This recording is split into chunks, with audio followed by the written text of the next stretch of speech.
I loved hiking alone. It gave me a sense of freedom and adventure, and I enjoyed the challenge of discovering new trails and landscapes. I had hiked in many states in the US, but my favorite was Colorado. The Rocky Mountains were breathtaking, and the landscape was so varied and beautiful. One day, I decided to hike the Four Pass Loop, a 26-mile trail through 4 passes at 12,000 feet. I had heard that this was one of the most scenic and rewarding hikes in Colorado, and I couldn't wait to experience it for myself. I filled my backpack with food, water, and gear for 2 days and set out early in the morning.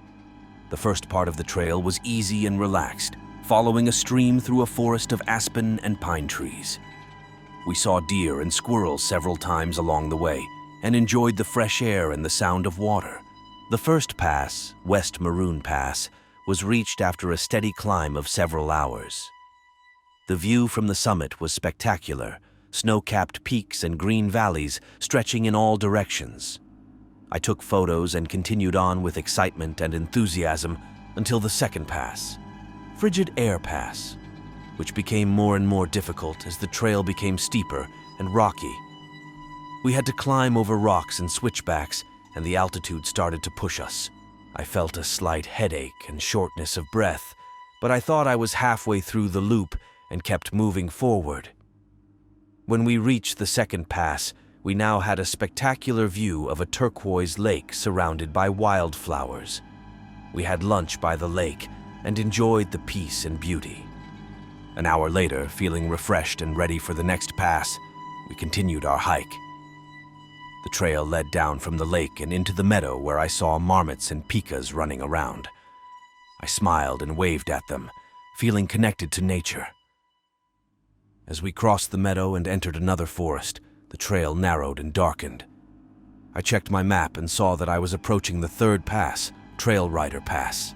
As we got closer to the pass, we realized that it was getting harder and harder to find the trail. There were no signs or landmarks, and the trail was covered in bushes and branches. I had to use my compass and GPS to make sure I was on the right path, but I was getting worried. I looked around and realized I hadn't seen any other hikers for a long time. Was I the only one on this trail, and did anyone know where I was? When I reached the base of the pass, it was rocky and steep, with no clear path to the summit. We had to climb over loose rocks and rubble, avoiding snow and ice flows. My heart was pounding. When I looked up, the pass was still far away, and the sky was darkening. I looked at my watch and saw that it was afternoon. I realized that I had underestimated the difficulty and length of the path. Panicked, I thought of turning back, but I knew it would be too dangerous to go down the path we had climbed. I decided to keep going, praying that I would reach the pass before nightfall. Tired and scared, I climbed and climbed, slipping and falling several times, scraping my hands and knees. I stood up, cursing, and determined to reach the pass. I looked up and saw that the pass was getting closer, but so was the darkness. I looked at my watch and saw that it was almost sunset. I knew that if I didn't hurry, I would be trapped in the gorge in the dark. I pushed one last time and reached the top of the gorge. I was filled with relief and joy. I looked around and saw a glacier and a lake on the other side of the pass, a magnificent sight. I wanted to take some pictures, but I knew I had no time to waste. I had to find a place to camp for the night and hope that the next day would be easier. I quickly descended the pass and followed the path to the lake. I found a flat, clean spot by the water and decided to pitch my tent there. I opened my backpack and took out my tent, sleeping bag, and stove. I was about to start a fire when I heard a loud roar behind me. I turned around and saw a huge grizzly bear standing on its hind legs, looking at me with a wild and hungry expression. It was the biggest, most terrifying animal I had ever seen, and it was only a few meters away from me. I was frozen with fear, and I didn't know what to do. I had heard that the best thing to do when confronted by a bear is to back away calmly and slowly, but I had no such luck. The bear was very close, very fast, and clearly angry and aggressive. I remembered I had a can of bear spray in my backpack, quickly grabbed it, and pulled the trigger. The can sprayed pepper spray and hit the bear in the face. The bear roared in pain and anger and staggered backwards, rubbing its eyes and nose. I took the opportunity and ran as fast as I could to get away from the bear in the lake. I didn't look back and didn't stop until I felt safe. I shivered, sweated, and felt a wave of adrenaline and relief wash over me. I had just survived a deadly fight with a grizzly bear and was lucky to be alive. I also found a more secluded and safe place to spend the night, hoping the bears wouldn't find me.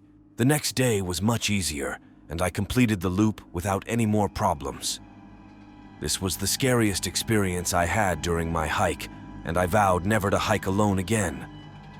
I also learned to respect the power and unpredictability of nature and to always prepare for the worst. I realized that hiking is not just a hobby, but a challenge and a risk. And sometimes it can be a matter of life and death. My name is Jim, and I live in Northeast Louisiana. A few weeks ago, my friends Dave, Ryan, Jess, and I took an unforgettable road trip to visit my family in Washington. Dave and I were 18, Ryan and Jess were 19, and we took a long road trip from the swamps of Louisiana to the scenic landscapes of Washington.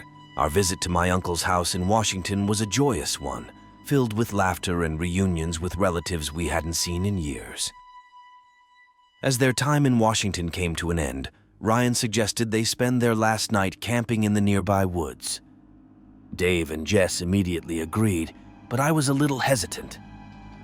We borrowed 2 tents from my uncle and set up camp in the woods not far from his house. When we unzipped the tents, we could barely see the porch light of my uncle's house, faintly visible in the distance. We were in the middle of nowhere with no neighbors for miles around. We felt isolated, which was exciting. After spending the night by a warm fire, we decided it was time to call it a night, except for Jess, who wanted to enjoy a little more peace and solitude under the stars. I thought so too. I joined her and we chatted for another 20 minutes, soaking up the silence of the forest. And then it happened. About 20 meters away from us, in the dark, we saw something huge moving. It was very big, at least 3 meters high. I panicked, and a million thoughts went through my mind. Jess and I exchanged nervous glances, and without saying a word, we ran towards one of the tents. We woke Ryan, who was still half asleep, and he stood up with his axe, trying to make sense of our incoherent explanation. Ryan put the axe down and went back to his sleeping bag. About 20 minutes later, we heard another eerie footstep. Ryan was fast asleep, unaware of the eerie presence outside. I slowly reached for Ryan's axe and held it tightly in my hand. With my other hand, I covered Jess's mouth to stop her screaming. We realized we had left Dave alone in the tent. Jess bravely volunteered to come out with the axe. When she cautiously stepped out, she immediately backed away, out of breath and scared. I urged her to tell me what she had seen, but she could only mumble that it was something black and huge lurking in the shadows. I couldn't let him face this unknown threat alone. I came out of the tent, axe in hand, and there it was, a huge figure looming over the campsite, staring at our tent. My heart raced, and I swung the axe in terror. A scream of agony pierced the night as the mysterious creature fled into the darkness. The scream woke Dave and Ryan. They rushed to us and demanded to know what had happened. Before we could answer, Ryan looked at the deep, huge footprints it had left in the mud. Dave's eyes widened in surprise. Was that Bigfoot? A cousin, noticing our confusion, came to the scene with a gun and a flashlight.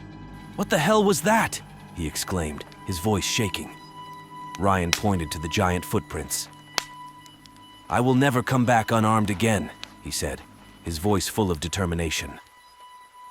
I couldn't shake the fear that night. I had trouble sleeping until I returned to the familiar comfort of Louisiana.